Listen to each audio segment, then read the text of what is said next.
about your topic. And just as Martin Luther King said that the desegregation of the American South was the political externalization of the civil rights movement, but that the ultimate goal was the establishment of the beloved community. So it is for us as well. There's an internal dimension to the changes that need to occur, an awakening inside all of us, and there's an external dimension. And that external dimension recognizes that money in politics is the underlying cancer. It is the issue underlying all these other issues. We will not be able to deal with climate change adequately. We will not be able to deal with income inequality adequately. We will not be able to deal with child poverty or poverty at all adequately. We will not be able to deal with GMOs and the corruption of our food supply. We will not be able to deal with mass incarceration. We will not be able to deal with our outsized military perspective. We will not be able to deal with any of those things adequately until we deal with this one thing: getting the money out of politics so that the people of the United States.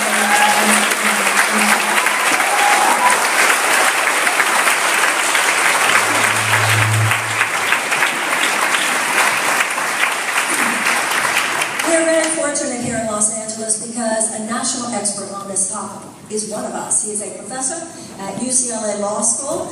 He spoke for us at our Sister Giant conference. He's one of those people who gives us the facts. We need the facts. We need to understand. Like I said, not enough just for me to find my political voice. You have to find your political voice if you want to feel that you are truly participating in the movement that is going to course correct the United States at this time. So I promised all of you, I know a lot of you are here ultimately because I said I promised he's entertaining. And you know what he is. He's the greatest guy. He's the smartest guy. He's the guy who has the answers. He's the guy who explains it all. He's a real good friend to this campaign. Please give a very warm welcome to Professor Adams.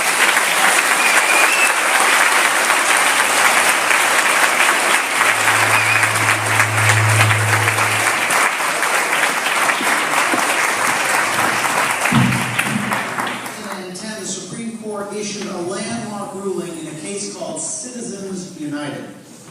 Now, the name is a bit misleading because it wasn't about ordinary citizens united together. It was about business corporations uniting to spend money to influence our elections and to take them over.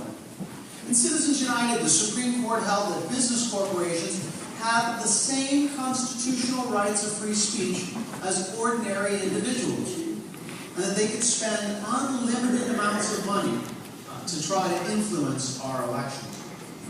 Now, the Supreme Court's decision unleashed an unprecedented flow of cash into American elections. Thanks to Citizens United, we saw over $1 billion new in spending go into the 2012 elections.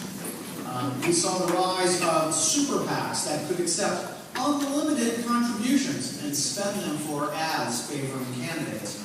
And we saw other outside groups, dark money groups, that can take in contributions but don't have to reveal who their donors are. Now, most of this money went to fund television advertisements. In Virginia, a swing state, in 2008, Virginia was a swing state and they had 7,000 campaign ads run in Virginia. In 2012, Virginia had 90,000 television ads. And this is just the beginning. You can be sure that business corporations will become more and more sophisticated in how they spend their money on politics. And that Citizens United threatens to fundamentally change our political system. Do we want our democracy to be committed to the will of the people, or should it be one that is of the corporations, by the corporations, and for all? And it barred corporations from contributing to candidates. The law was designed to protect the integrity of our elections and of the economic marketplace. Corporations should not be able to spend shareholders' money on partisan politics. When it came to elections, at least, corporations were not people. Ever since that first law in 1907, corporations have been subjected to special campaign finance rules. As Congress passed more campaign finance laws over the last century, corporations were always treated differently and subject to special restrictions.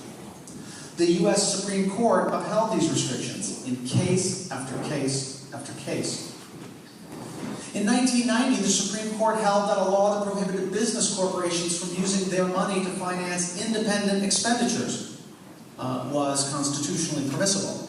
You know what these independent expenditures are, right? These are ads that people take out during an election, but because they have to be independent from the campaigns, they don't explicitly endorse a candidate, but they come absolutely as close as possible without saying vote for someone.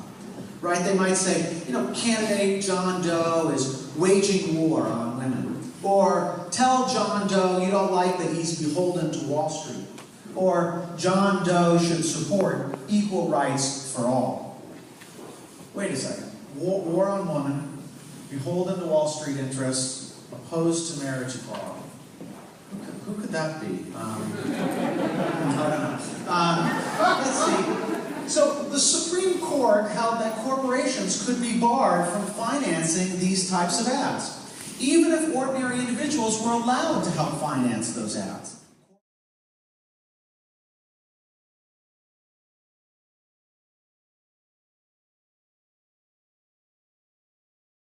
Symptoms of the diseases. We need to address cause. We need a far more integrative approach.